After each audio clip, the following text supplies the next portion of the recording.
Na viral ang mukha. Bip, bip, bip, bip, bip. Bumibip, bip, bip, bip, bip, bip, bip, bip, bip, bip, bip na ba? Ang lahat. Martian.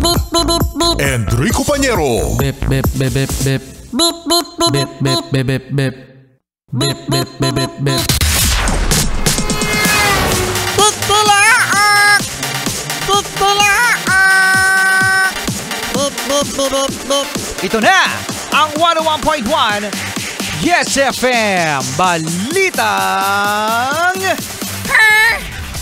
Meron na pong latest survey mga Yes Friend sa ating senatorial candidates na tumatakbo sa ating halalan na darating na Mayo.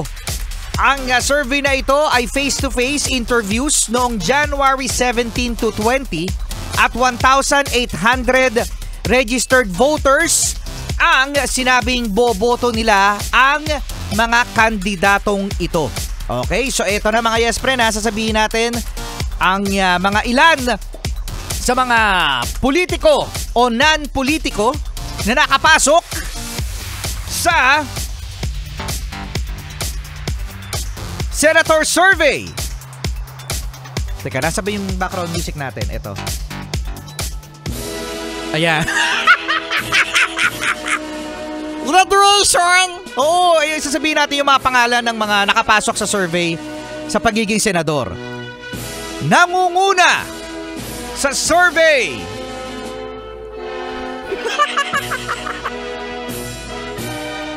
Erwin Tulfo, number 1. Pumapangalawa naman si Tito Soto. Nasa pangatlo hanggang 4 na posisyon, Lito Lapid. At katay niya si Bongo. O, Martian, ikaw naman. Panglima, Ping Lacson. Pang-anim naman, si Ben Tulfo. O, si Ben Tulfo nakapasok. Mula tayo naman sa 7 to 8 na posisyon. Sana hindi ako maduling. Pia Cayetano.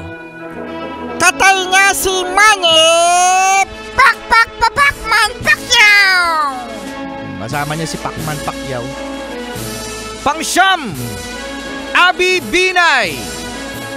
At pumapang-10 naman mga Yes Friend, Bato de la Rosa. Tay sa 11 to 13th position, Ramon Bong Revilla Jr. Dito Pañero, wag ka tumawa. Hindi, natatawa ako sa sa music natin. Willie Revillame. Bigyan ng jacket. Bigyan ng jacket. Pasok si Kuya Will. Katay naman sa 11 to 13th position, Kiko Panghilinan. Ayan, yan mga Yes Friend, ang mga nangunguna na mga kumakandidato sa pagiging senador. Hoy, mag-isip kayo! Mag-isip kayo, parang awa nyo na. Mag-isip na. O, isang paalala yan mga Yes Friend, na mag-isip at maging wise voter sa darating na eleksyon. At yan ang ating Yes FM Balitang Graduation! Hoy, mag-isip kayo mga Yes Friend, ha? Yes, I'm in the zone. Is it two? Vote wisely! Iboto si Wisely!